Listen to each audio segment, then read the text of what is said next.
Ассаляму алейкум, хайрлах шамлар, добрый вечер. Сегодня пятница, 23 октября. В студии для вас работаю я, Гульсум Халилова, и вы смотрите информационно-аналитическую программу «Бугунь». Следующие 3 часа в этой студии с гостями, которые подключатся к нам в эфир, мы обсудим основные новости сегодняшнего дня, которые непосредственно касаются временно оккупированного Крыма.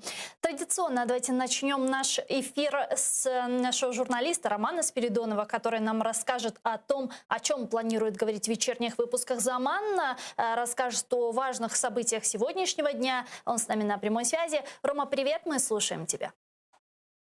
Привет, Гульсум. Сегодня мы будем говорить о таких темах. Начнем с того, что в почтовый оборот вышел конверт, посвященный столетию со дня рождения национального героя крымско-татарского народа, летчика аса, участника Второй мировой войны, дважды героя Советского Союза Амедхан Султана.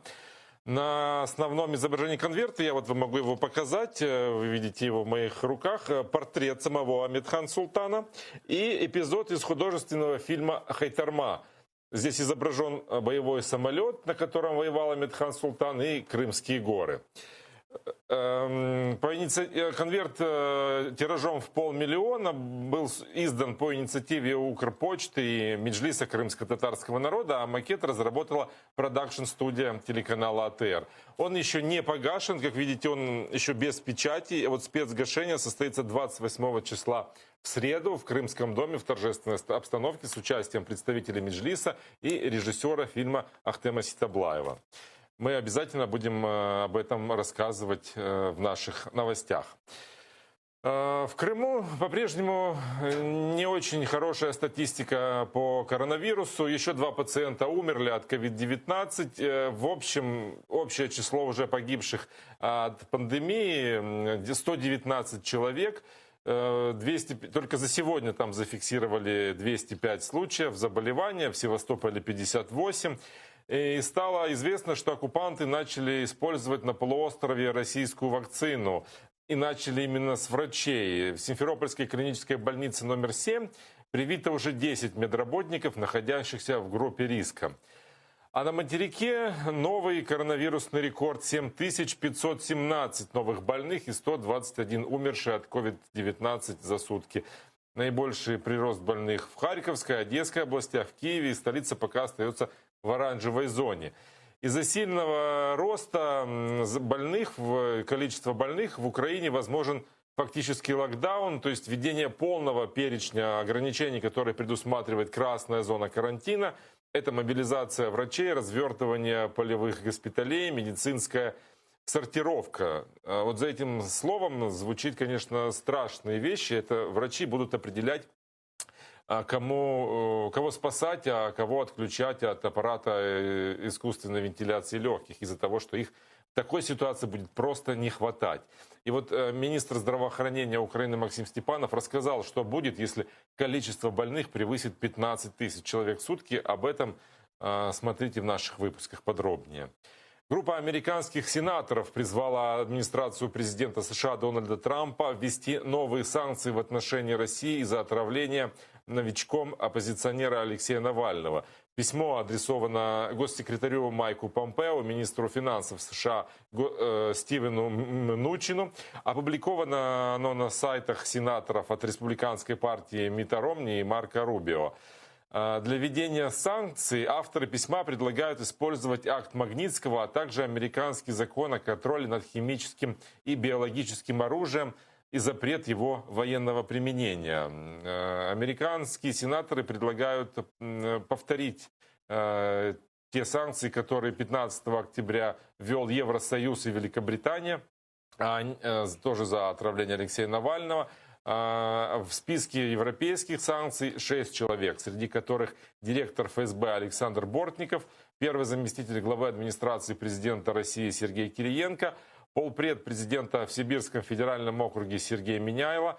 Под санкции ЕС также попал Государственный научно-исследовательский институт органической химии и технологии, в филиале которого как раз проходила разработка этого отравляющего вещества из группы «Новичок». Такие вкратце новости будут сегодня в наших выпусках. Для того, чтобы узнать больше, смотрите нас в 19:00 на украинском и в 21:00 на крымско-татарском. Гульсум. Чусагул, Роман, спасибо. Это был наш журналист Роман Спиридонов прямо из Ньюзрума. Не пропустите вечерние выпуски «Заман» с Уренесей Тумеровой на украинском языке в 19:00 и с Шевкетом Наматулаевым на крымско-татарском языке в 21:00. Ну а мы пока начнем обсуждать вышеупомянутые новости и не только. Вы также можете присоединяться к нашему эфиру. На экраны ваших телевизоров режиссера периодически выводят номер телефона. Вот сейчас вы видите +380 73 419 41 58. Звоните нам абсолютно бесплатно по Вайберу или звоните нам по скайпу, по видео atr.tv. Это наш адрес. Давайте вместе сделаем этот эфир. Задавайте ваши вопросы. Нам важен ваш голос. Ну а я пока перехожу к обсуждению новостей. Поехали. Президент Украины Владимир Зеленский в интервью украинским каналам, которое было опубликовано вчера вечером, заявил, что ему очень важно мнение украинцев по поводу Будапештского меморандума, и поэтому эта тема вынесена на всеукраинский опрос. Зеленский выразил убеждение, что все подписанные меморандумы и договоры должны выполняться. На вопрос, что будет делать дальше президент после получения ответа от украинцев по поводу Будапештского меморандума, он ответил следующее. Це комплексна робота, якою я займаюсь. Я на сьогодні займаюсь тим, щоб відродити повністю державу Україну самостійну, обороноздатну. Тому у нас не випадково з'являються військово-морські бази, не випадково я підписую стратегічні договори, яких не було і близько у держави Україна. На жаль, я підписую з Британією, з Туреччиною. Я хочу ще з декількома країнами це зробити. Тому я вам не можу сказати всю мою стратегію. Я вважаю, що Україна в Європі повинна бути дуже сильною. Я вважаю, що наш флот повинен бути дуже міцним. І тому це частина цієї стратегії. Я впевнений, що всі підписані меморандуми і договори повинні виконуватися. І впевнений, якщо вони не виконуються, Україна не повинна постійно стучати в двері і кричати: як так? Не виконується. Я вважаю дуже просто. Не виконується. Ми маємо право тоді робити, як ми вважаємо. С нами сейчас на прямой связи политолог Максим Джигун. Пане Максиму, вітаю вас. Доброго вечера. Доброго вечера. Ну что ж, вот вы сейчас слышали президента Украины Владимира Зеленского, который высказался относительно Будапештского меморандума. Мы видим, что те гарантии, которые нам давали страны-подписанты Будапештского меморандума о территориальной целостности Украины, ну, как мы видим, ничего не стоит. Да? Фактически мы наш ядерный потенциал обменяли на Филькину грамоту, на бумажку. Что мы можем теперь делать с этим документом? Как мы можем его использовать в нашем политико-дипломатическом пути возвращения наших территорий? Ну, власне, я почав би з того, що дійсно Будапештський меморандум був такою ризиковою ініціативою, так, яку підтримала українська сторона. В результаті ми позбулися ядерного потенціалу, але на практиці не отримали реальних механізмів для захисту наших національних інтересів. В той самий час можна сказати, що власне всі країни, окрім Росії, з фактичної точки зору виконують свої зобов'язання по Будапештському меморандуму. Оскільки, якщо прочитати його текст, а особливо українську версію офіційну, яка була перекладена, то там кажеться, що всі країни-підписанти зобов'язуються не посягати на територіальну цілісність України, не тиснути економічно на Україну, також не чинити будь-яких інших зазіхань на наші території, підтримувати суверенітет України. Ну, власне, всі ці фактори виконують як Сполучені Штати, так і Великобританія, так і інша країна, яка брала участь у її підписанні. Єдиною, хто не виконує їх, є на сьогоднішній день Росія. Да, но там в Будапештском меморандуме... Там в документе, извините, я вас перебила, если вы помните, есть 5 и 6 пункт, где указано в случае, если Украина подвергается агрессии, какие действия дальнейшие должны предпринимать страны-подписанты. У нас есть вот интерпретация этого меморандума, все положения прописаны. Давайте вместе вспомним и послушаем. поважати незалежність, суверенітет та існуючі кордони України, утримуватися від загрози силою, її використання проти територіальної цілісності, політичної незалежності України. Ніяка їхня зброя ніколи не буде використовуватися проти неї, крім цілей самооборони або будь-яким іншим чином згідно зі статутом ООН. Утримуватися від економічного тиску, спрямованого на те, щоб підкорити своїм власним інтересам здійснення Україною прав, притаманних її суверенітету, отримати будь-які переваги. Домагатися негайних дій з боку Ради безпеки ООН з метою надання допомоги Україні, якщо вона стане жертвою акту агресії чи об'єктом погрози агресією з використанням ядерної зброї. Не застосовувати ядерну зброю проти України, крім випадку нападу на них самих, їхні та підопічні території, збройні сили їхніх союзників. Проводити консультації у випадку виникнення ситуації, внаслідок якої постає питання стосовно цих зобов'язань. Ну вот, слышите, пане Максиму? Да, до этого была плохая связь, видимо. Вот мы сейчас показали положение Будапештского меморандума, все пункты, вот 5 и 6 пункт проведения консультаций в случае, если Украина подвергнется агрессии, да, и переговоры в рамках Совета безопасности Организации Объединенных Наций. Что делать нам с этими пунктами? Так, от я кажу, що станом на зараз опинилася українська сторона в певному тупику. Власне, в такому ж самому тупику був і президент Порошенко після безпосередньої агресії, так, з боку Росії. І, скажімо, перевернути зараз цей меморандум і його реанімувати буде дійсно надзвичайно складно, оскільки з фактичної точки зору ті країни дотримуються своїх зобов'язань, так, окрім Росії, я маю на увазі. І в Раді безпеки ООН неодноразово питання України підіймалося. Тому, я думаю, власне, через це сьогодні Зеленський, розуміючи, що Крим, на превеликий жаль, виходить з порядку денного європейської спільноти і взагалі світової спільноти, має реанімувати перемовини по цьому питанню. І через це саме з'являється ідея створення ось цього кримського майданчику, так, для перемовин, який повинен відбуватися. В принципі, це дійсно хороша ініціатива, яка дозволить нам, якщо не вирішити питання Криму в найближчій перспективі, то як мінімум започаткувати черговий діалог уже в іншому форматі, відійшовши від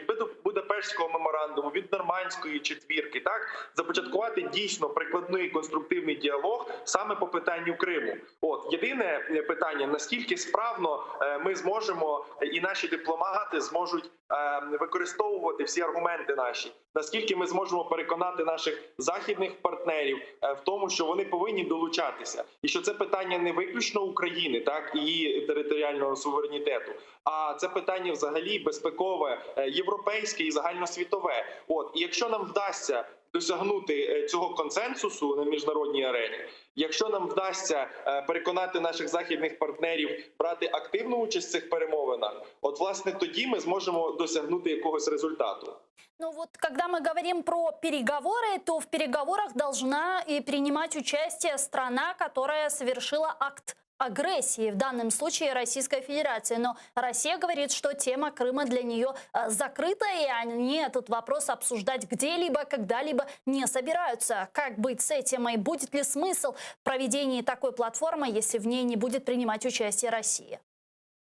Я думаю, що мета цих перемовин саме на Кримському майданчику, так, це є підняття, знову ж таки, цього питання на порядок денний і актуалізація питання, яке вже стало забуватися. Так, ми будемо відверті. Європейці все менше і менше згадують про кримське питання. Нам потрібно повернути цей дискурс, нам потрібно продовжити говорити про цю проблему.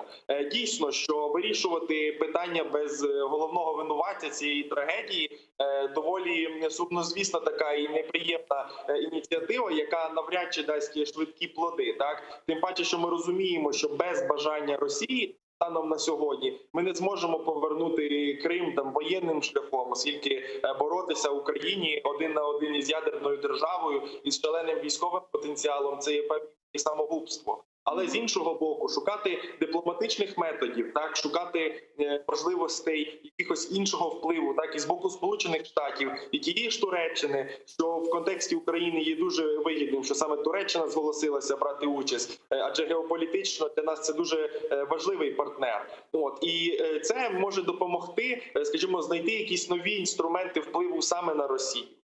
І не варто забувати про те, що ну там з горем пополам, але Україна намагається реалізувати ментальну цю, як її називають, стратегію, не військовим шляхом повернення кримських територій. Це і про телебачення, яке там зараз починає працювати, і про інформаційні кампанії, і про вступників там, скажімо, із Криму в українські вузи. Однак маємо розуміти, що чим більше буде учасників цього процесу, чим більше буде наших союзників, які монолітом виступають за продовження перемовин і повернення українських територій, скажімо, до їхньої історичної вже частини, це головна мета, очевидно, цього нового майданчика. А по вашему мнению, в каком бы формате эта платформа была бы более эффективной? Это какая-то платформа с более ограниченным количеством участников, как, к примеру, нормандский формат? Или же в рамках какой-то международной организации страны-участницы этого формата, да, там собираются, обсуждают, выносят тему Крыма на повестку дня, говорят о нарушении прав человека и так далее? Так, мені здається, що в цій ситуації важлива не кількість учасників, а їхня якість, їхнє бажання і готовність долучатися активно до цього процесу, так, тому що залучити 30 країн, які будуть обмежуватися своїми декларативними, абсолютно такими поверхневими стурбуванням, про яке вони постійно розказують, навряд чи нас наблизить до нашої мети, так. Але якщо ми матимемо ті країни, які готові тиснути економічно, тиснути дипломатично, позбавлятися, можливо, якихось преференцій для себе, задля того, аби зберегти мир і спокій, скажімо, і виконання якихось, ну, скажімо, законів, так, то це значно важливішим буде. Я можу сказати там, що станом на сьогодні одним з найбільших союзників України на Заході є Канада. І те, що президент Зеленський провів перемовини із керівництвом цієї держави, і вони висловили підтримку і готовність, так, брати участь в цьому процесі, якраз і свідчить про те, що це дійсно гарний союзник, якого нам потрібно берегти. З іншого боку, так, кількість також не є останнім елементом, оскільки чим більшим буде консенсус у світовому співтоваристві, тим більше в нас є можливостей для того, аби сформувати певний єдиний блок цього захисту. Так?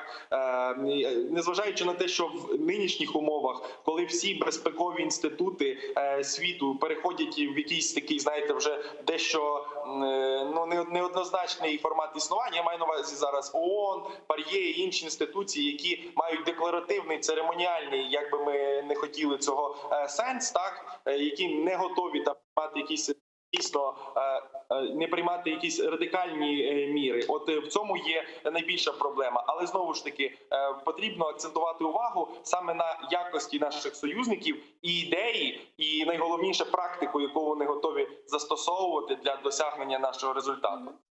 Кроме информационной составляющей, что очень важная вот в данной платформе, какие решения она бы могла еще принимать, что бы могло входить в ее функции?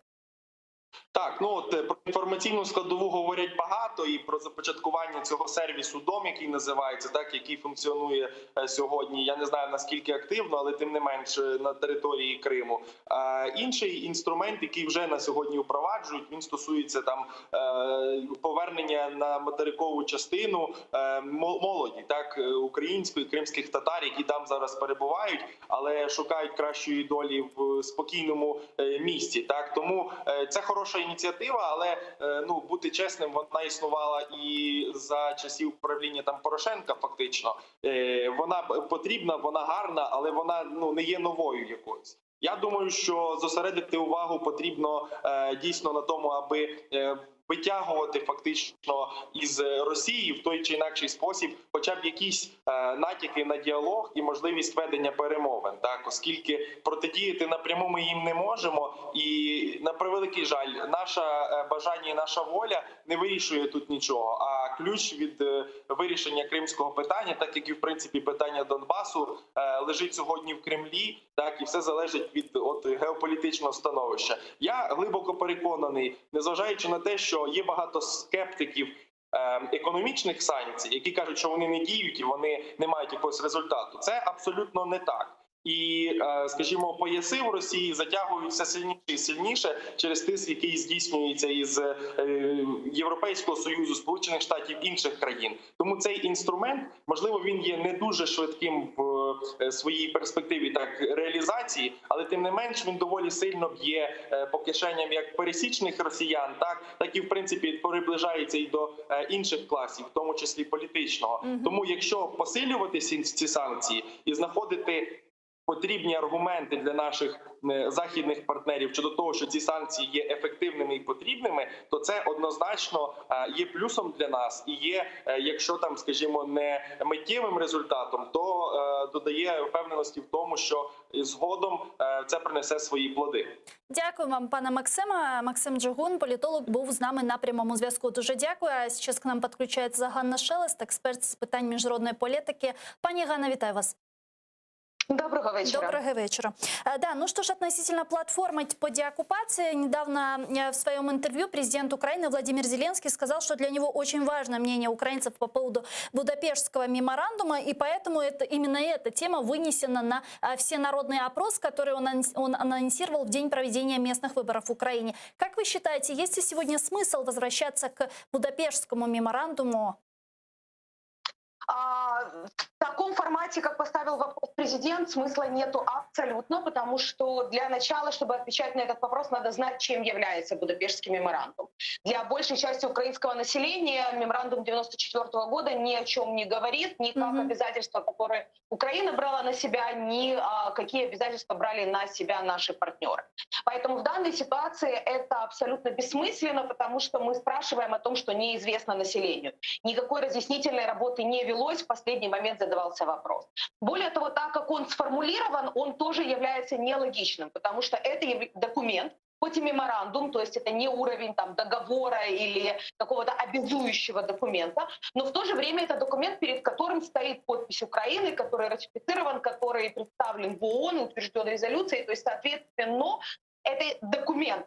И мы сейчас спрашиваем, должна ли Украина просить выполнять других, исполнять свои обязательства. Ну, как-то странно, почему украинские граждане должны отвечать на этот вопрос, а не Украинское министерство иностранных дел, парламент, президент ставить этот вопрос во время переговоров с нашими западными партнерами. Ганна, даже если предположить, если предположить, что мы говорим, да, конечно, нужно, окей, а что дальше?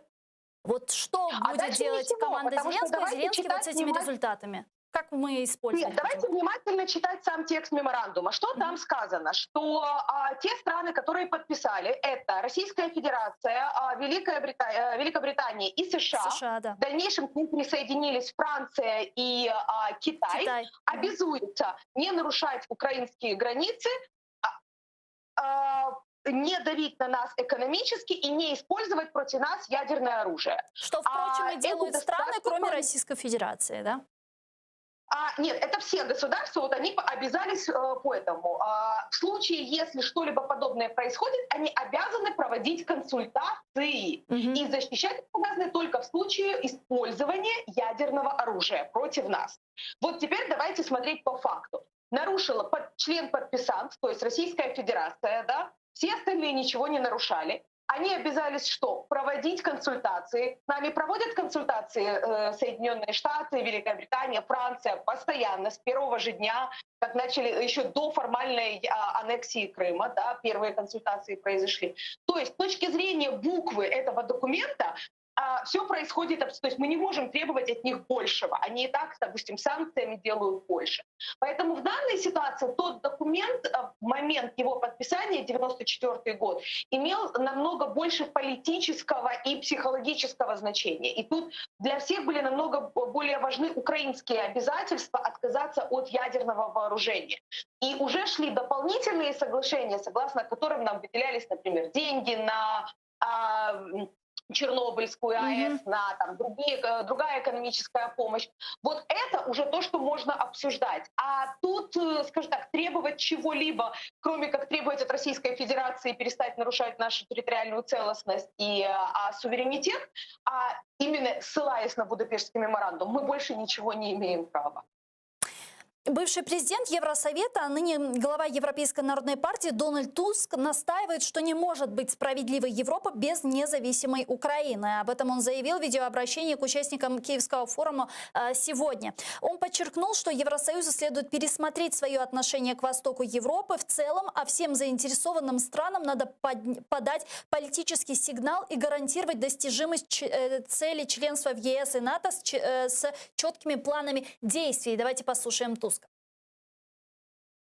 Не може бути справедливої Європи без незалежної України. Не може бути безпечної Європи без безпечної України. Простіше кажучи, не може бути Європи без України. Або Сполучені Штати, Європейський Союз та демократії регіону, серед яких і Україна, запропонують продумані підходи, як підтримати Схід Європи на важкому шляху до демократії, реальної незалежності та членства в європейському проєкті, або ж вакуум лідерства заповниться Росією.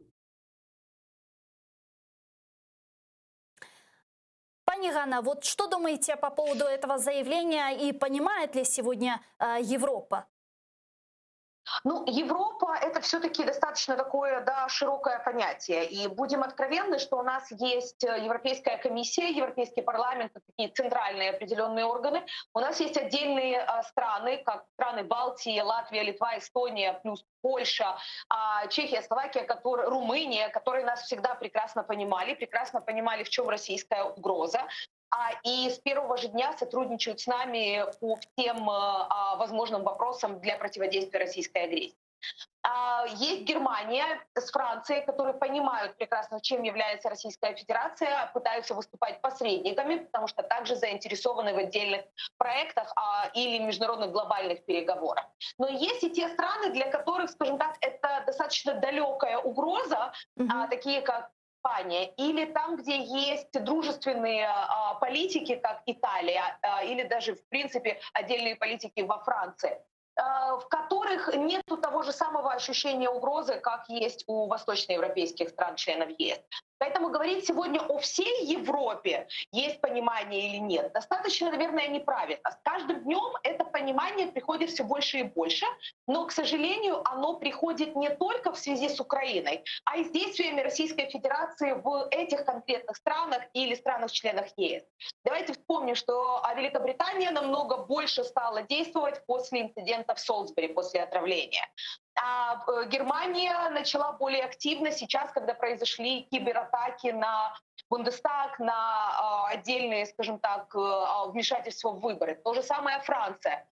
И я думаю, что вот так вот с каждым следующим государством, когда это или военные, или киберугрозы, или гибридные какие-то угрозы происходят, они начинают смотреть на Российскую Федерацию уже чуть менее через розовые очки или через очки поиска диалога во имя всего, понимают, взвешивают как минимум риски, и тогда они становятся более, скажем так, проактивные в диалоге с Украиной, потому что понимают, что противодействовать России без Украины они не смогут. Давайте подключим к нашей беседе сейчас народного депутата Украины, фракция «Европейская солидарность» Ивану Климпуш-Цинцадзе. Она с нами сейчас на прямой связи. Пани Ивана, витаю вас. Добрый день. Добрый день. Вечер. Вот ваше мнение, есть ли сегодня понимание у лидеров европейских стран, у чиновников европейских стран, что Российская Федерация – это не просто угроза для Украины, а угроза для всего европейского континента? Ну, я тут хочу погодитися з пані Ганною. Дійсно, є різні позиції окремих країн, членів Європейського Союзу, і є позиція всього Європейського Союзу через виконавчі структури. І на сьогодні є цілісна позиція протидії, готовності протидії Російській Федерації, її втручанню на території і країн-членів Європейського Союзу, і країн-членів НАТО, і, звичайно, України як однієї з країн-сусідів цього цивілізованого утворення. Власне, нам більше і більше треба працювати з тим, щоб політики в окремих столицях краще розуміли ситуацію з огляду на те, що сьогодні протягом останніх, напевно, 1,5 року Україна дедалі менше присутня в дискурсі всередині цих країн, і від цього виходить, що нашого голосу не чути, і тільки окремі країни, як, наприклад, країни Балтії чи окремі інші країни, члени Європейського Союзу і НАТО, нібито беруть на себе ось цей наратив, який просуває порядок денний і їхнього розуміння загрози, і нашого національного інтересу. Так от мені здається, що не вистачає цієї проактивної позиції України сьогодні. С другой стороны, мы ведь понимаем, мы можем сколько угодно обращаться к европейским странам, к нашим западным партнерам, да, чтобы они были более жесткими по отношению к России, принимали какие-то санкционные, возможно, механизмы и меры, но мы же понимаем, что Европа не будет за нас возвращать наши территории, Европа не будет за нас восстанавливать нашу территориальную целостность. Вот что мы сегодня внутри Украины можем делать и достаточно ли мы в целом делаем?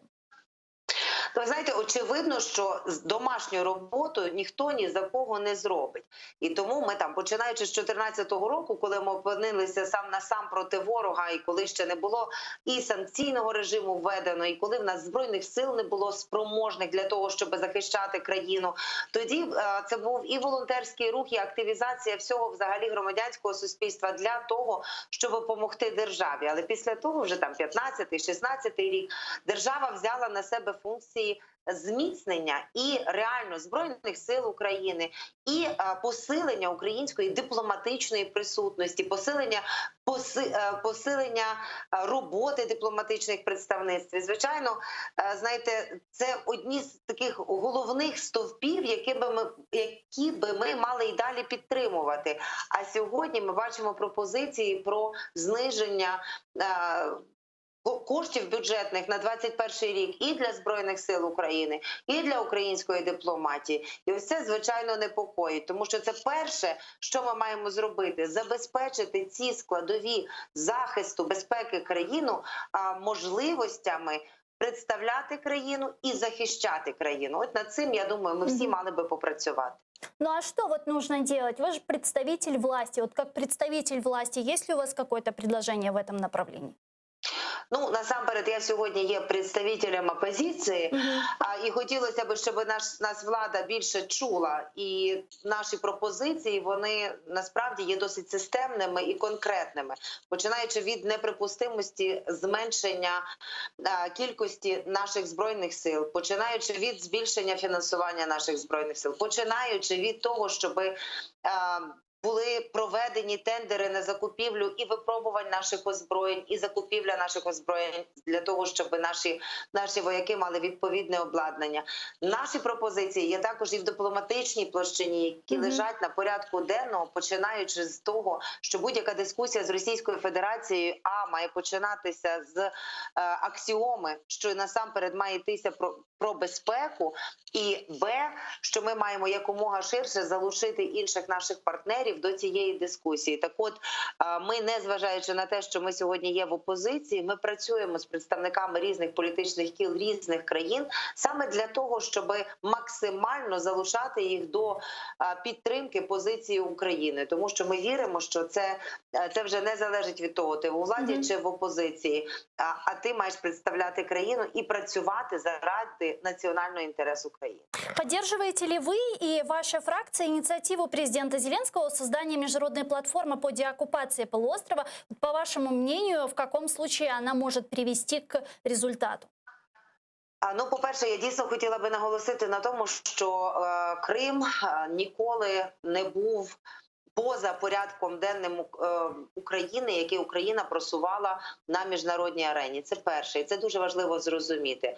Якщо новий майданчик чи новий інструмент допоможе нам повернути Крим через тиск додатковий на Російську Федерацію, ми, очевидно, будемо тільки раді. Єдине, що для будь-якої дискусії, яка би привела до деокупації Криму, необхідно, щоб в цій дискусії була готова брати участь агресорка, країна, яка вкрала нахабно, просто брутально вкрала частину території нашої країни, а це саме Російська Федерація. Так от на це мають бути спрямовані всі зусилля. Поки що я не бачу готовності Російської Федерації в будь-якому форматі, чи то в Кримської платформи, чи то в якомусь іншому форматі, сідати за стіл перемовин. Я вважаю, що ми маємо використовувати всі інструменти, починаючи від резолюцій Генеральної асамблеї Організації Об'єднаних Націй, починаючи від парламентських асамблей, де має звучати так само питання Криму, як воно проходило і відбувалося в усі часи з 2014 року. І не має замикатися виключно на Кримській платформі. А Кримська платформа могла би бути спрямованою на те, щоб вона продукувала додаткові пропозиції для інших ширших майданчиків, де ми спільно могли би тиснути на Російську Федерацію. Дуже дякую вам, пані Івана. Чохсагунса Івана Климпуш-Цинцадзе, народный депутат Украины, фракция «Европейская солидарность», была с нами на прямой связи. Пани Ганна, вот относительно платформы деоккупации. Было бы наивно предполагать, что Российская Федерация добровольно сядет за стол переговоров по Крыму. Они, в принципе, постоянно говорят о том, что тема Крыма для них закрыта, и обсуждать они нигде и никаким образом не собираются. Вот как вы считаете, без участия Российской Федерации в этой платформе, она будет эффективной? Она может разрабатывать какие-то механизмы давления на Российскую Федерацию? Возможно, какие-то санкции в отношении РФ? Ну, з того переліку завдань і інструментів, які на сьогодні є в чернеці цієї платформи, ми обговорювали їх з Міністерством закордонних справ, то дійсно теоретично там прописано, що Російська Федерація також буде якби запрошена, але ми прекрасно розуміємо, що, скоріш за все, вона відмовиться, і що теж є дуже важливим і показовим потім для роботи з іншими державами. Але ця платформа буде відкрита для будь-якої держави, окрім тих, хто буде збиратися на початку для створення цієї структури. Ця платформа може стати достатньо важливою через механізми, по-перше, консультацій на найвищому рівні, на рівні очільників держав, саміти, там, на рівні міністрів. Це буде такий політичний рівень підтримки цієї теми на порядку денному. Давайте говорити відверто, що коли про це говорять не лише правозахисники, а коли говорять лідери держав, то медіа звертає на тематику набагато більше уваги. А нам важливо, щоб Крим повернувся до загального порядку денного світового. Друге, що очікується, це робочі групи по різним питанням. В нас є і правозахисні питання, є питання мілітаризації Криму, є питання екологічні, про які дуже мало говорять лише вузькі фахівці. Є купа інших питань, які треба обговорювати практично, наприклад, юридичну боротьбу. Ми знаємо, що більшість правових справ, які в міжнародних судах, трибуналах Україна проти Російської Федерації або окремі українські агенти проти російських агентів запускаються в міжнародних судах, ми виграємо. Але щоб посилити це, нам теж потрібне партнерство, яке би допомагало, тому що постраждали не лише ми, а й інтереси інших держав. Ну і дуже важливим є, що в рамках цієї платформи планується окремо створити громадську платформу. Тобто, якби і паралельно, і як частина цієї, як громадський форум. Ну, прикладом може слугувати наш форум в східному партнерстві, який існує. Чому це є важливим? Тому що тоді буде діалог між суспільством та державою, державними інституціями. Тоді ми зможемо залучити набагато більше правозахисників, експертів, аналітиків, аналітичні центри з тих країн, чиї лідери приєднаються. Це може бути там США, Туреччина, Велика Швеція. Тобто ті, з ким ми зараз вже говоримо про цю кримську платформу. Відповідно, буде такий мультиплікаційний ефект, тому що про це почнуть говорити вже в експертному середовищі цих країн. Тобто навіть якщо не буде Російської Федерації, ми щонайменш зможемо досягти двох цілей. Перше – це постійно тримати увагу до кримської тематики, до окремих елементів, що Крим – це не тільки гуманітарна криза, про яку зараз говорять, і в ПАРЄ, там, в ООН, в інших організаціях. Підняти всі інші питання, які на сьогодні пов'язані з намаганнями анексувати Крим. А друге – це те, що ми налаштуємо певну кооперацію між громадянським суспільством і державами, А третє, те, що будуть намагатися зробити цю анексію максимально дорогою, якщо можна так сказати, для Російської Федерації. Тобто, щоб вони розуміли, що їх дії просто так не проходять, а що це може коштувати їм і санкції, і обмежень, і подальшого розвитку, відповідно, для того, щоб посилювати ті кримські санкції, ну умовно, так їх називемо. А нам потрібно теж перемовини, щоб це було не тільки там рішення Брюсселю чи Вашингтону, а щоб це було максимально консолидованное решение всех партнеров Украины. Давайте к следующей теме. К нам присоединяется также политолог Володимир Воля. Пане Володимире, вітаю вас. Салям алейкум. Алейкум селям, да. Давайте обсудим еще опрос президента Владимира Зеленского, который он инициировал в день проведения местных выборов.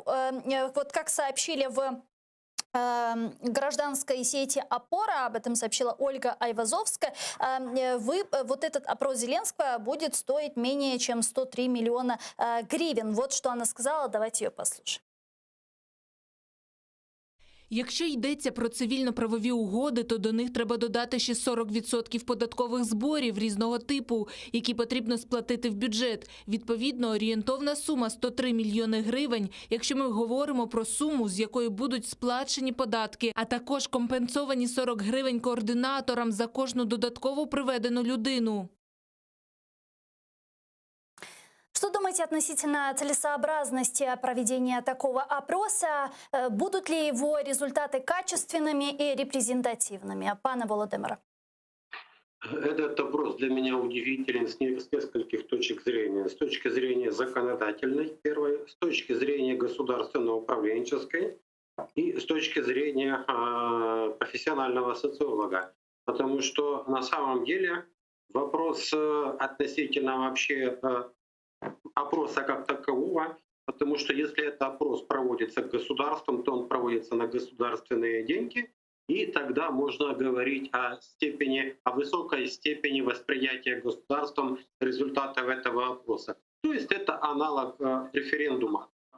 Но если говорить о том, что происходит сейчас, то это какая-то общественная инициатива, которая действительно, как утверждают многие эксперты, может быть квалифицирована в качестве непрямой предвыборной агитации. Потому что все, что любая агитация, любые опросы, которые проводятся под эгидой политических сил или президента в день выборов, они не имеют никакого тождества с теми опросами, которые проводятся социологическими службами, так называемые экзит-полы, да, в день выборов. Поэтому экзит-полы — это одно, они проводятся социологическими службами и не проводятся под эгидой кого-то, какой-то ветви власти или какой-то политической силы и не оплачиваются за счет каких-то партий, как в опросе, который предложил Зеленский. А вот то, что предложил Зеленский, то получается, да, что это опрос, который финансируется на партии Зеленского, и это верный признак того, что это можно квалифицировать как агитационное мероприятие, не прямая агитация. Репрезентативности в этом опросе никакой. По крайней мере, вопрос выборки, какое количество людей пришло, понять, что такое репрезентативность. Это представительность. То есть если делается во время проведения социологического опроса некая выборка, да, из генеральной совокупности, то есть из всего массива населения, берутся статистические показатели и делается уменьшенная модель общества. И тогда можно говорить о репрезентативности.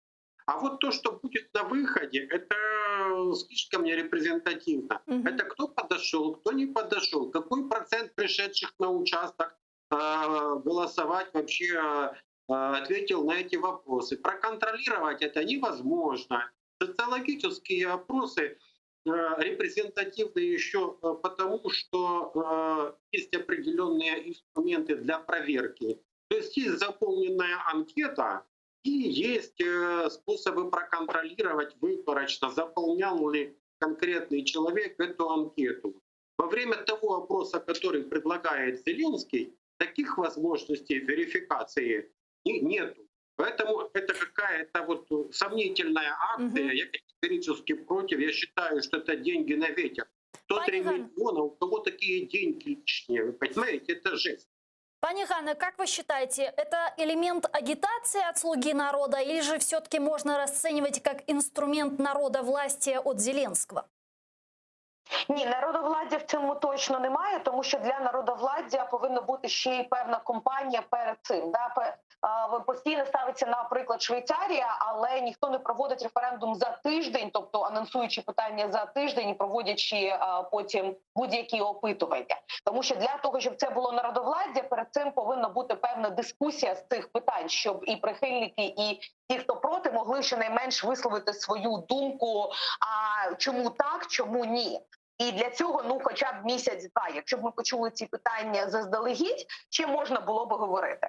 Плюс, беручи до уваги, які питання нам ставлять, я не можу сказати, що це саме ті питання, які так серйозно розділяють українське суспільство, наприклад, або потребують саме суспільної думки з цього приводу. Тобто частина з цих питань, вони абстрактні на сьогодні. Частина з цих питань є просто повноваженнями президента. Наприклад, тобто він не потребує якоїсь згоди політичної чи там народної на те, щоб ініціювати це, таку дискусію там в Верховній Раді, наприклад, чи взагалі громадські слухання з цього приводу.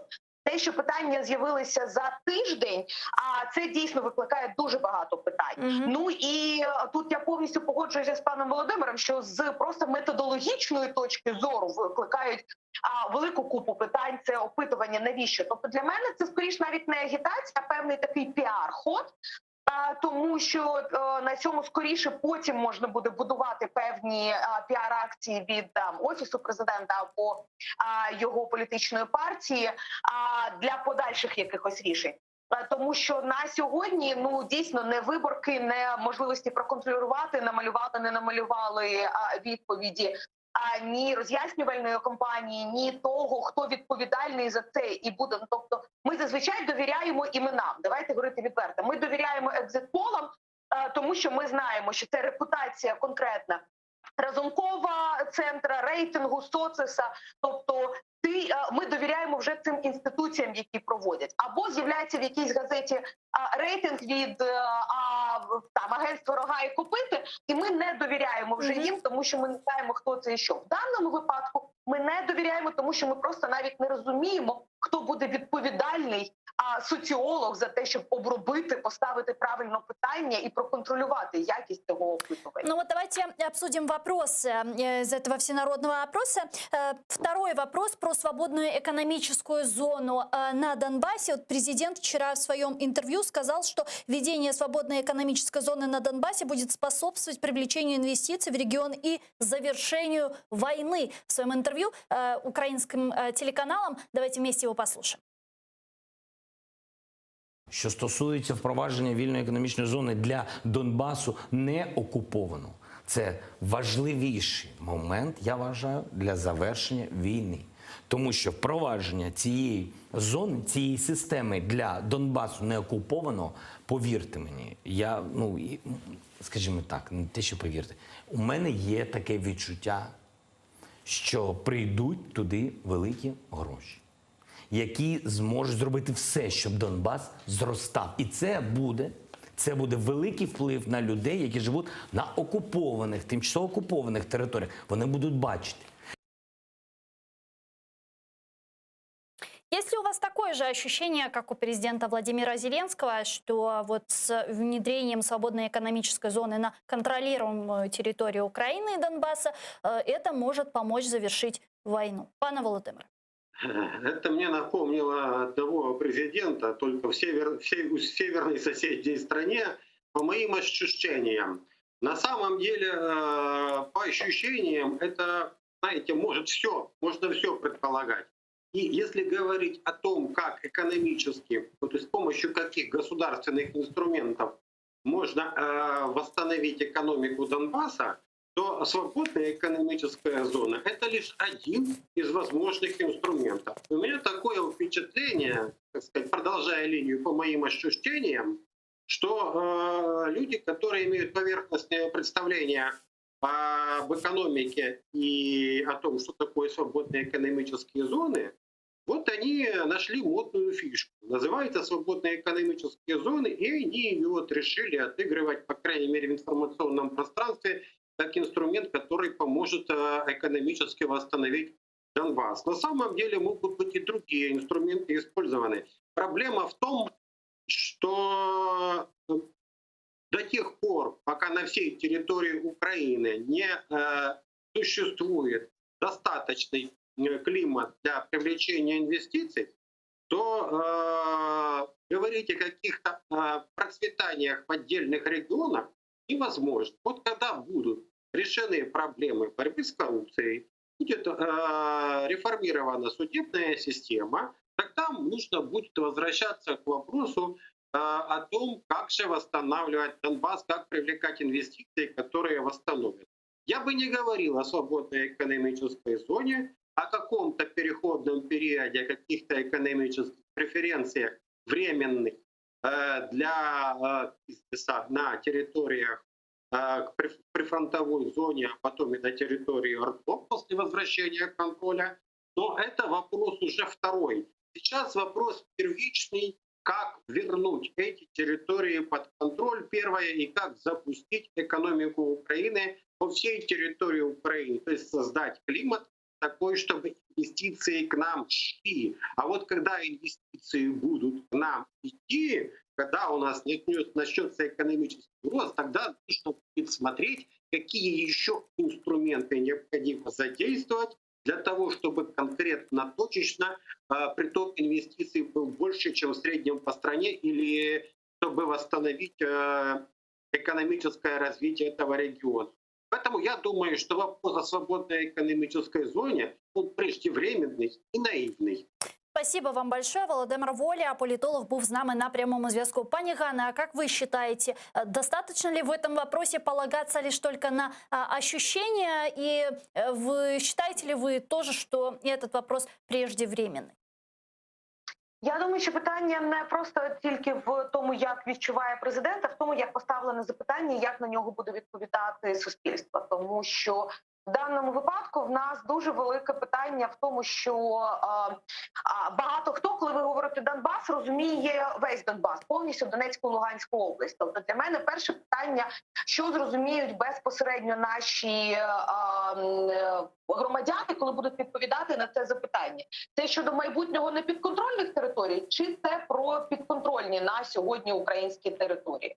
А далі ми, звичайно, говоримо про те, що, давайте так скажемо, відповімо на це запитання, що включає в себе вільна економічна зона. Тому що так, у нас є законодавство ще 90-х років, але як показала практика після цього, які в нас є Пані Ганна, на сьогодні... извините, я вас перебью, вы вышли из кадра. Да, вот сейчас хорошо выглядит. А як в нас показує практика застосування цього законодавства, да, то ті вільні зони, які в Україні існують, вони дуже серйозно, вони відрізнялися одна від іншої, тому що їх дуже рідко на весь регіон застосовували, це скоріше були невеличкі вільні економічні зони. Тому, коли ми кажемо, давайте застосуємо, в будь-якого економіста, там, наприклад, виникне питання, а де, а що буде, да, які саме податки, наприклад, ми не будемо брати з цих територій. Ну і третє, звичайно, питання в тому, що в нас дуже часто маніпулювали цими вільними економічними зонами. І ми бачили приклади, як в деяких регіонах на фоні вільних економічних зон починали з'являтися сепаратистські заклики. Тому тут теж в мене велике питання. Ті, хто формулював це запитання, вони прораховували ці ризики стосовно Донбасу чи ні?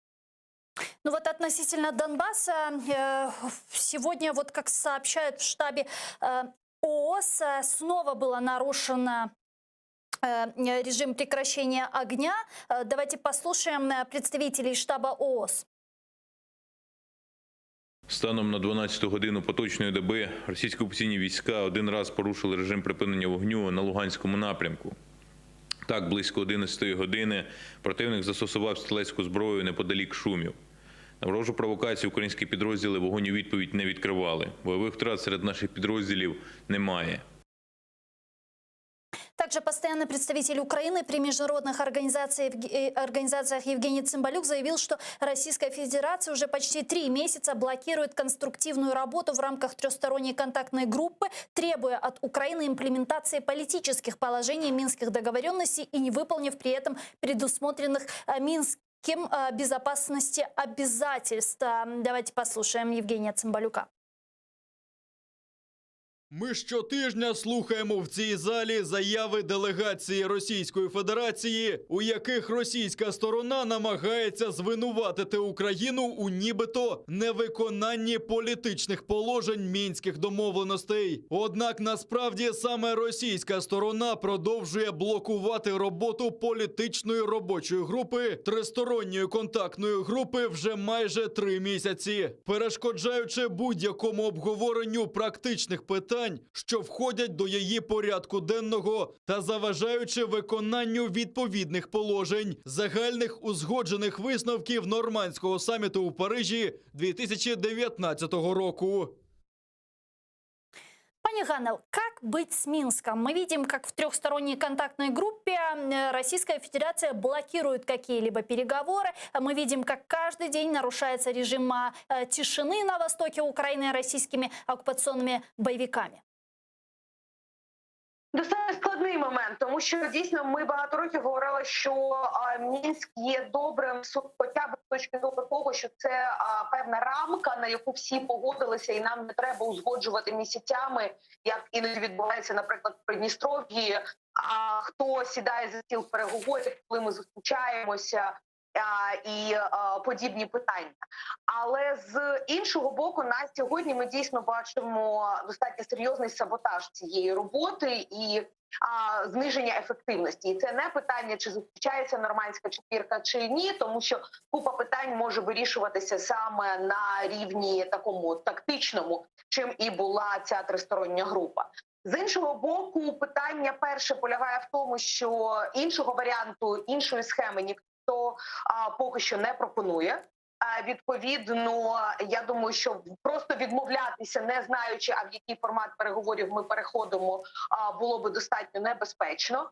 Друге питання, ми повинні теж розуміти, що Російська Федерація на сьогодні дуже зайнята на Кавказі, зайнята в Білорусі, і розуміючи, що з Україною на сьогодні не настільки оперативне для них питання, вони, звичайно, і відтягують, тому що, можливо, навіть не вистачає сил, тому що це все пострадянський простір, їх сусідство, яке вони сприймають, відповідно, цим займаються більш-менш одні й ті ж самі люди. Ну і плюс, інші займаються ковідом, пандемією і всіми наслідками, які є всередині країни, а Російська Федерація достатньо серйозно страждає від епідемії. Тому на сьогодні, скажімо так, просто брати, рвати і казати все, забуваємо про Мінськ, він нам не допомагає, це було б достатньо згодним. Тобто, в принципі, щонайменш треба відповісти тоді на перше питання. А що ми робимо, якщо ми про нього забуваємо? Вот вы сказали про ковид. Я бы хотела еще обсудить с вами немного эту тему и подключить к нашей беседе Крым. Там за минувшие сутки от коронавирусной инфекции скончалось еще 2 пациента. Об этом свидетельствуют данные ежедневного мониторинга оккупационного Минздрава Крыма. Согласно этой информации, всего количество умерших от COVID-19 за время пандемии в Крыму составляет 119 человек. Опять же, по статистике оккупационных властей, за прошедшие сутки в Крыму было выявлено 202 случая заражения коронавирусом. Об этом сообщил оккупационный глава Крыма Сергей Аксенов. Вот что он сказал.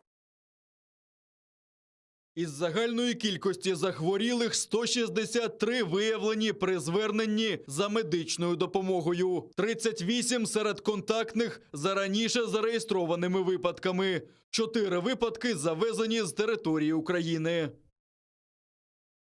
Давайте подключим Крым. Это Магомед Дудаков, делегат Курултая крымско-татарского народа, участник национального движения крымских татар. С нами сейчас на прямой связи. Эдамага, ассаляму алейкум.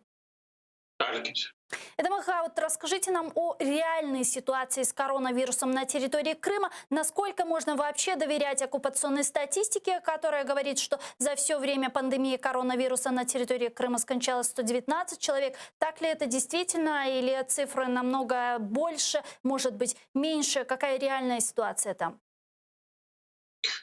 По ощущениям больше. Только на нашей улице, вот я живу в микрорайоне, умерла вот за последний месяц 3 человека. Это женщина 78, женщина 81 и женщина очень молодая, 48 лет. Поэтому по ощущениям больше. Но я хотел бы воспользоваться ситуацией и сказать, что вот ситуация в нашем народе очень серьезная. А в процентном отношении, мне кажется, больных коронавирусом среди крымских татар больше, чем среди других. Это в первую очередь потому, что вот у нас, как бы вам сказать, вот сейчас она замкнутое такое пространство. Крымские татары из общественно активной политической нации превратились в общность и стараются во многом друг друга поддержать. Они посещают поминки, они идут на похороны, они, в общем, стараются поддержать близких.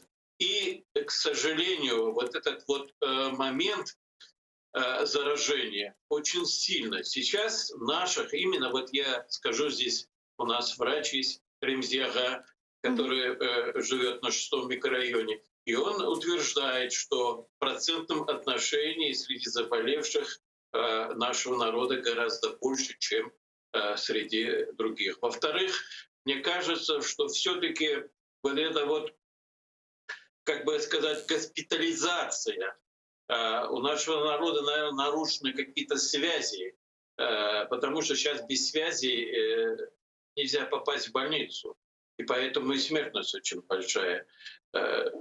Тут очень много факторов, но в первую очередь вот это наше стремление поддержать друг друга, она оборачивается, конечно, отрицательно. Поэтому я бы хотел, чтобы АТР больше освещал это. Не надо ходить на похороны. Если ходить на похороны, только быть только на улице. Не надо входить обязательно в дом покойника. Может быть, во дворе или на улице.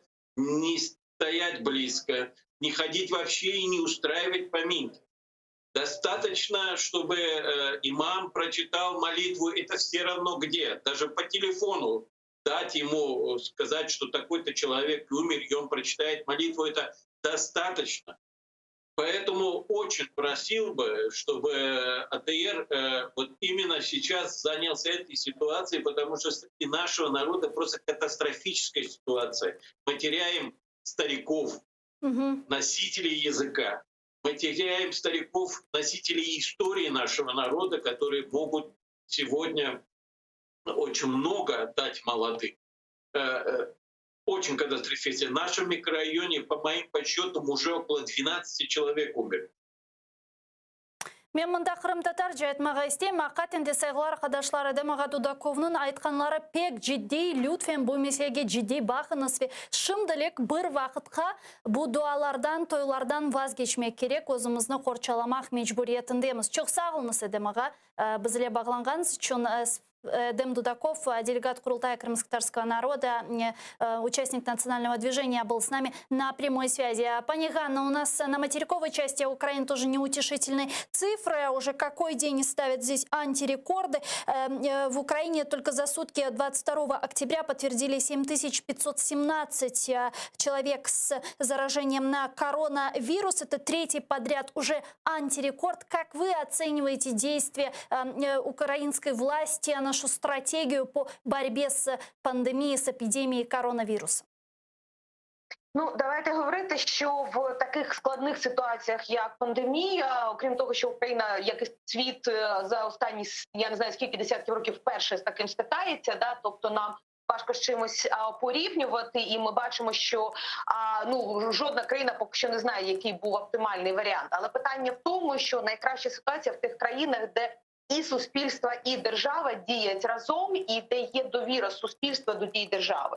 В Україні, на жаль, склалася така ситуація, що навіть коли певні дії позитивні робить, ми не беремо зараз там центральна влада чи регіональна влада, тому що ми знаємо, що на місцях окремі рішення приймаються.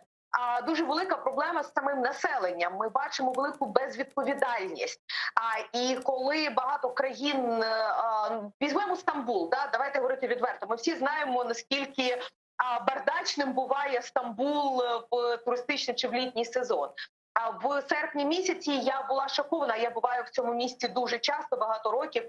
Як всі, навіть в 12 ночі в метро були в масках. Я с вами согласна. В августе я тоже, когда была, люди действительно все очень серьезно тогда относились, как я видела, как я наблюдала, и все надевали маски, даже не снимали. А в Одесі я виходжу і досі при 7 тисяч людей на добу. Я сьогодні на вулиці, вийшовши в день, не побачила жодну людину в масці, окрім декількох офіціантів в кафе, тому що їх за це штрафують. І оце питання певної безвідповідальності, яке помножується на те, що наша система охорони здоров'я, звичайно, абсолютно не готова була не тільки до пандемії, а й багато інших. Тобто це наклалося на ті складнощі, які в нас були з системою охорони здоров'я. А ми маємо, на жаль, ту ситуацію, яка є сьогодні. Тобто, я думаю, що головний висновок буде, що навіть найкращі дії держави будуть неефективними, якщо не буде спільних дій суспільства, відповідальності кожного українського громадянина, і адекватних дій держави. Какова вероятность введения локдауна, как думаете? Ну, на жаль, в Україні ми бачили, що локдаун або закриття кордонів вводилося не обов'язково в чіткій залежності від кількості заражених. Тому президент сказав з останнього, що я чула, що ми будемо вводити локдаун тільки якщо в нас буде більше ніж 9500.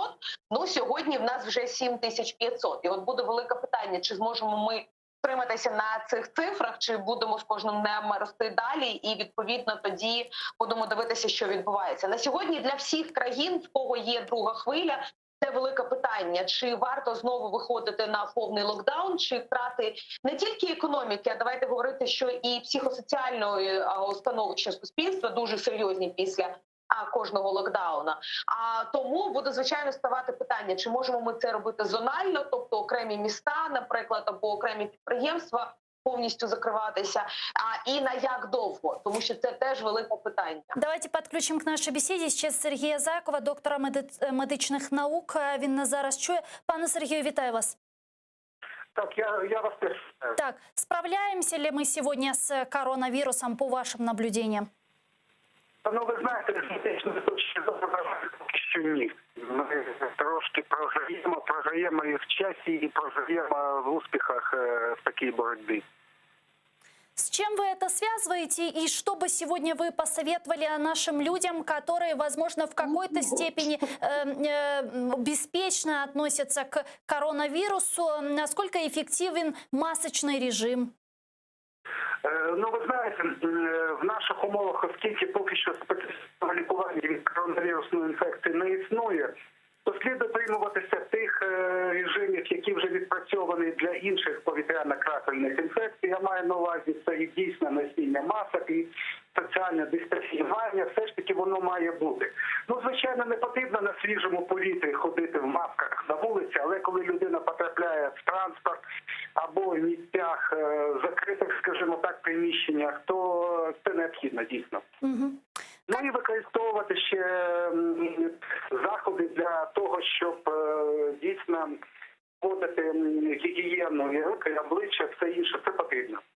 Дуже дякуємо вам. Сергій Заков, доктор медичних наук, був з нами на прямому зв'язку. Пані Ганна, я предлагаю переходить с вами к следующей теме, к Нагорному Карабаху. Там продолжаются бои между Азербайджаном и Арменией. За минувшую ночь, как сообщается в Министерстве обороны Азербайджана, снова были открыты огни по Агдеринскому, Физулу, Гадру, Джебраильскому и Губадлинскому направлениях. В результате нанесены удары по подразделениям армянских вооруженных сил, разрушено несколько опорных пунктов и захвачены важные территории высоты. В свою очередь, в армии так называемого Нагорного Карабаха заявили, что азербайджанские военные нанесли удары из ракетных систем залпового огня «Смерч» по селам Мартунинского района. Помню, вчера вечером президент Азербайджана Ильхам Алиев заявил о взятии под контроль, точнее об освобождении со стороны азербайджанской армии более 20 населенных пунктов в 3 районах вокруг Нагорного Карабаха. Об этом он традиционно написал на своей странице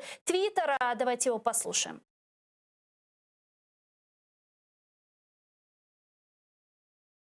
Азербайджанська армія звільнила 3 села у Фізулінському, 4 села в Джебраїльському, а також 13 сіл і селище Ахбенд в Зангіланському районах. Зі звільненням населеного пункту Ахбенд забезпечений повний контроль над держкордоном Азербайджану та Исламской Республики Иран.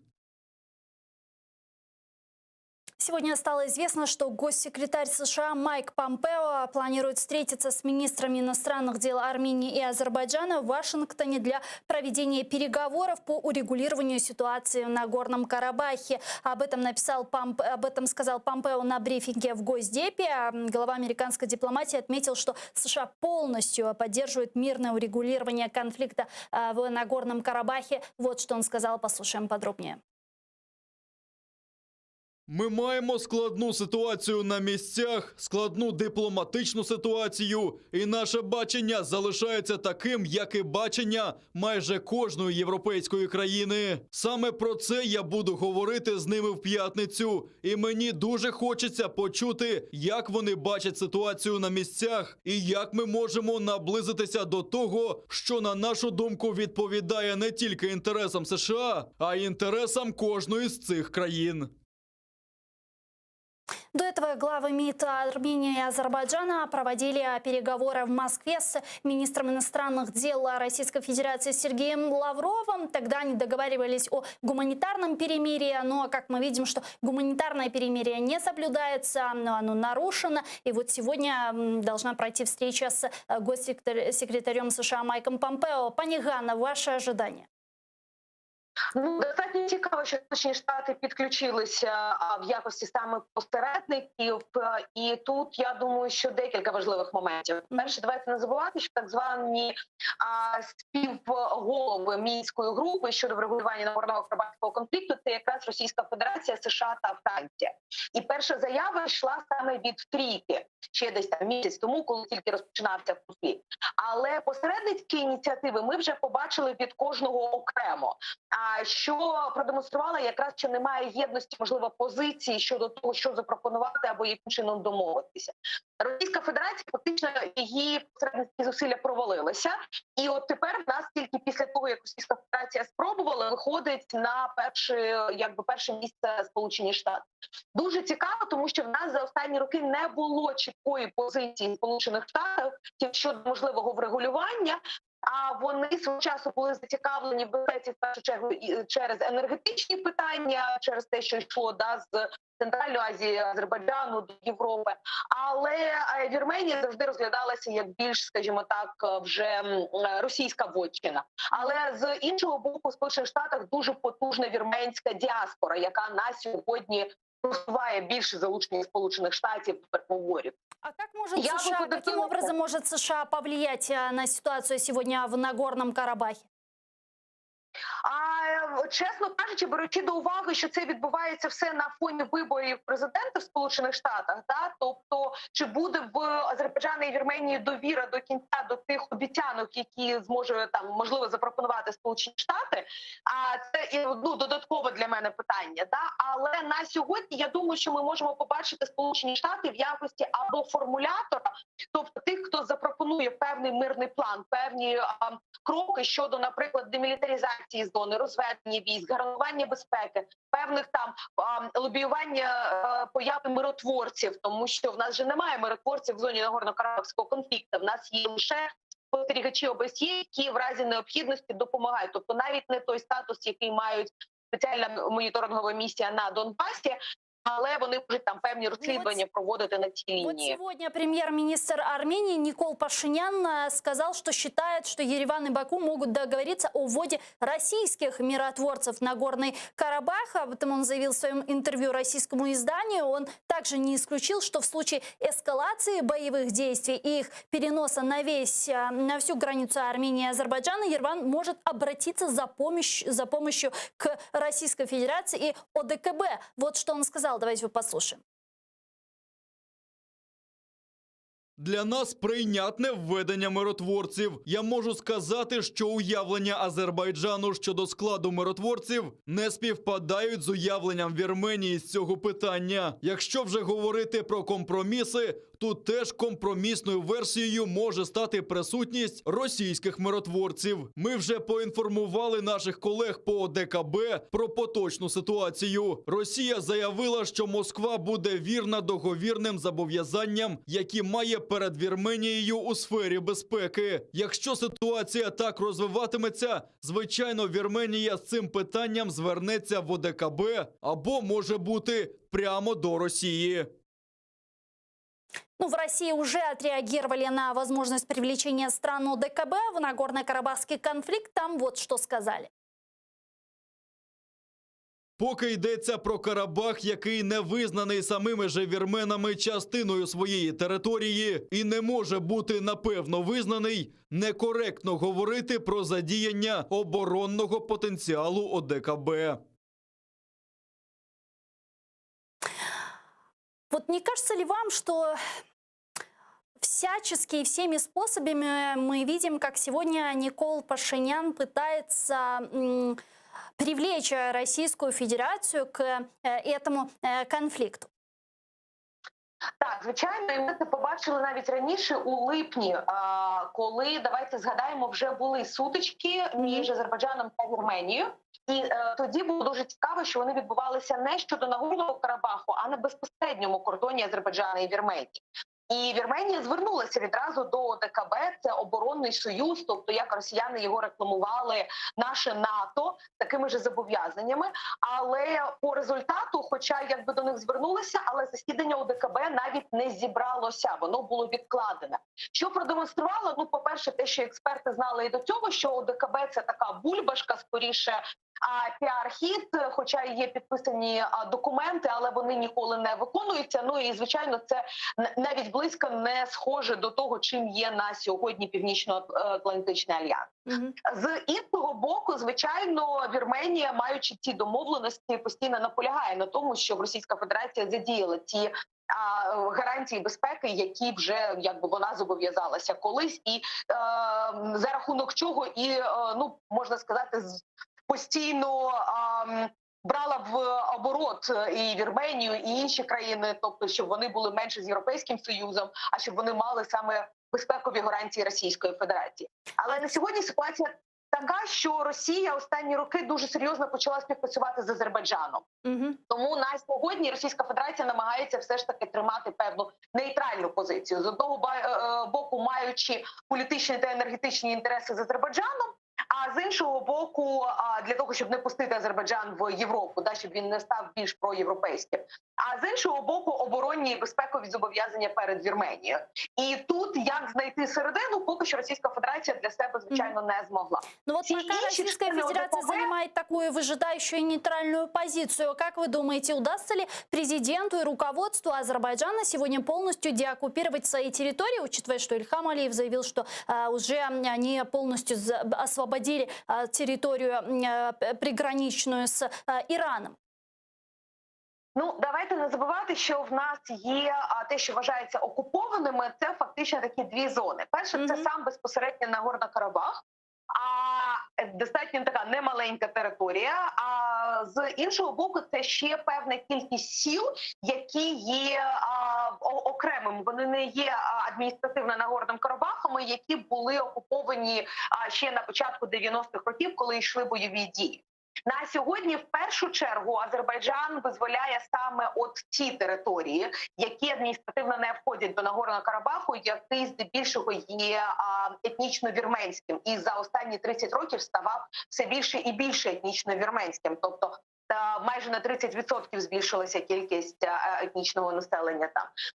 Тому тут дійсно буде важливим наступний етап, чи почнуть вони бойові дії безпосередньо на території Азербайджану.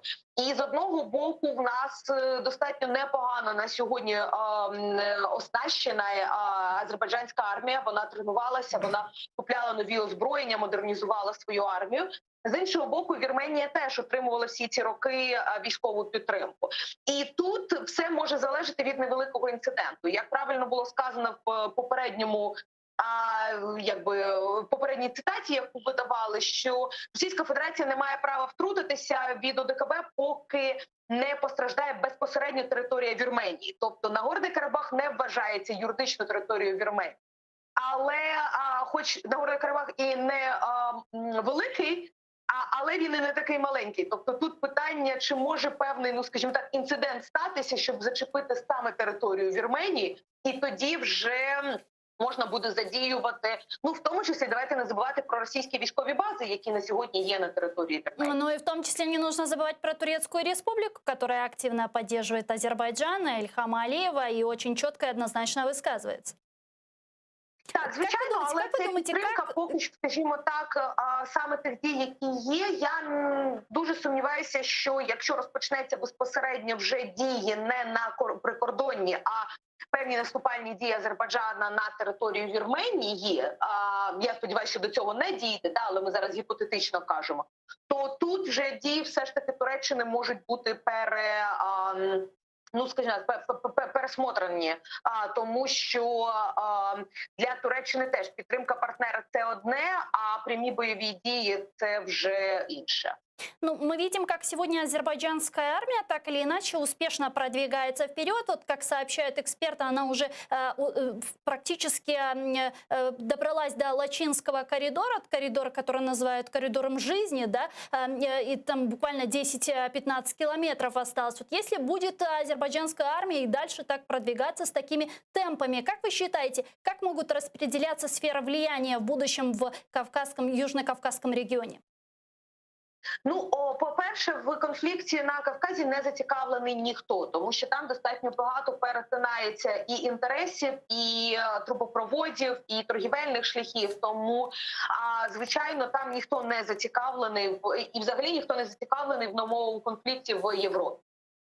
Тому, в першу чергу, звичайно, на сьогодні в нас під загрозою Грузія, тому що вона мала добрі відносини як з однією, так і з іншою країною. Вони зараз будуть намагатися теж, можливо, пропонувати певні там посередницькі зусилля, як тільки в них закінчаться вибори, які теж цього місяця.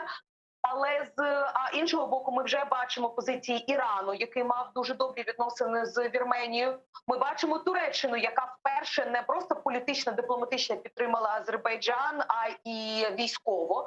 І це серйозно змінило всі процеси там.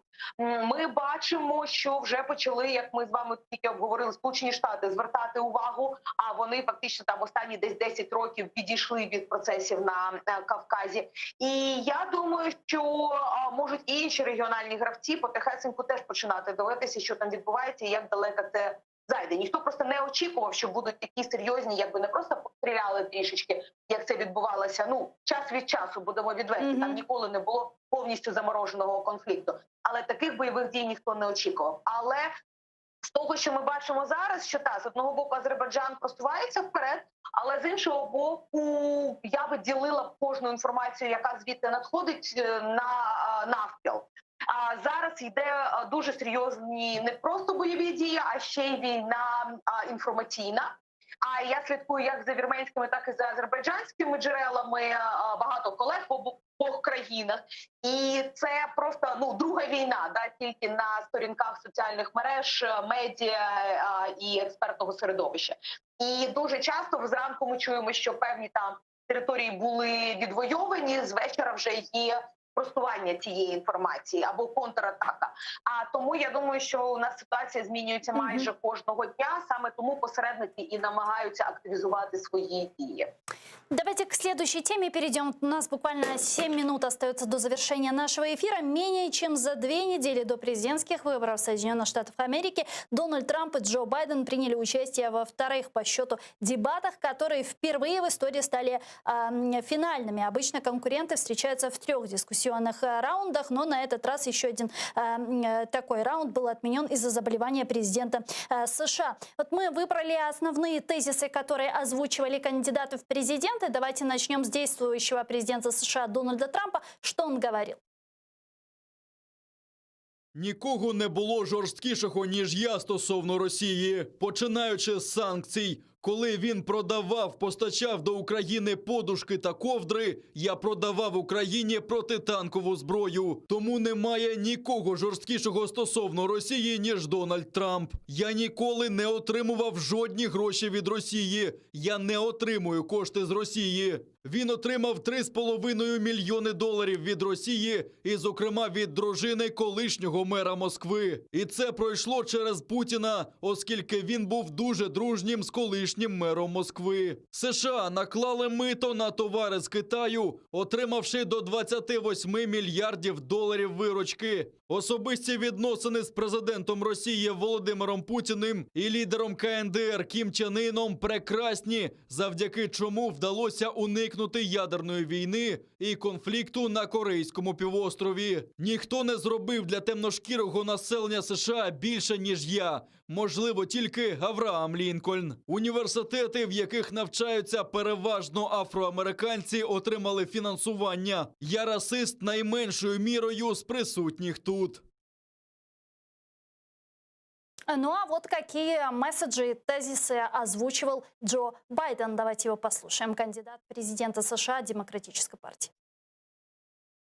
Я чітко дав зрозуміти, що будь-яка країна, неважливо яка саме, якщо вона втрутиться в американські вибори, заплатить ціну. Вони заплатять ціну, якщо мене оберуть. Вони втручаються в американський суверенітет, і наскільки мені відомо, я не думаю, що президент Дональд Трамп щось сказав про це Путіну. Я не думаю, що він багато говорить з ним. Я не думаю, що він сказав і слово. Я не знаю, чому він не сказав і слова Путіну про це. Його друг Руді Джуліані – це ж немов російський заручник. Йому надавали інформацію, яка не є правдою. Він легітимізував КНДР. Він називає своїм добрим товаришем вбивцю головоріза. У підсумку вони отримали ракети, здатні досягнути території США простіше, ніж будь-коли. Перед Другою світовою війною з Гітлером теж були хороші відносини. Необхідно забезпечити контроль над КНДР,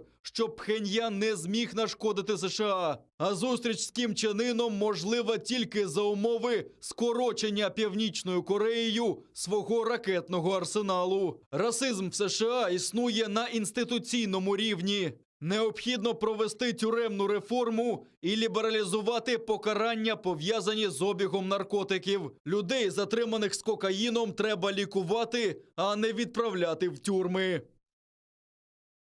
Петр Олещук также присоединяется к нашему эфиру. Политолог, витаю вас. Доброго дня. Как вы считаете, кто победил на дебатах последних президента США? Ну, ви розумієте, я не думаю, що тут можна говорити про перемогу саме на дебатах. Я думаю, що дебати, вони швидше за все зберігли статус-кво. Але треба розуміти, що Трампу не потрібно статус-кво. Трампу потрібна, знаєте, якась серйозна перемога. І я не думаю, що про перемогу в цій ситуації можна говорити для нього. А Трамп зараз в такій ситуації, коли відсутність перемоги – це вже поразка. Угу. Пани Ганна, как вы считаете, остается ли какая-то интрига, или же все-таки с результатами выборов в США уже все определено? Ні, інтрига залишається, і вона пов'язана з системою голосування, яка існує в Сполучених Штатах. А тут, можливо, Байден на сьогодні показує нам 13% перемоги, але, по-перше, нас теж таки ще є 2 тижні до виборів. І може трапитися будь-що, епідемія, вона змінює ситуацію іноді щоденно. А з іншого боку, тут питання буде саме по тим штатам, які проголосують, і хто з кандидатів, Байден чи Трамп, зможе підняти власних виборців і змусити їх піти і проголосувати в день виборів. Тому що на сьогодні Трамп розганяє достатньо серйозну таку істерію щодо того, що це там небезпечно, наприклад. Таким чином він може просто зробити, що певна кількість громадян залишиться вдома.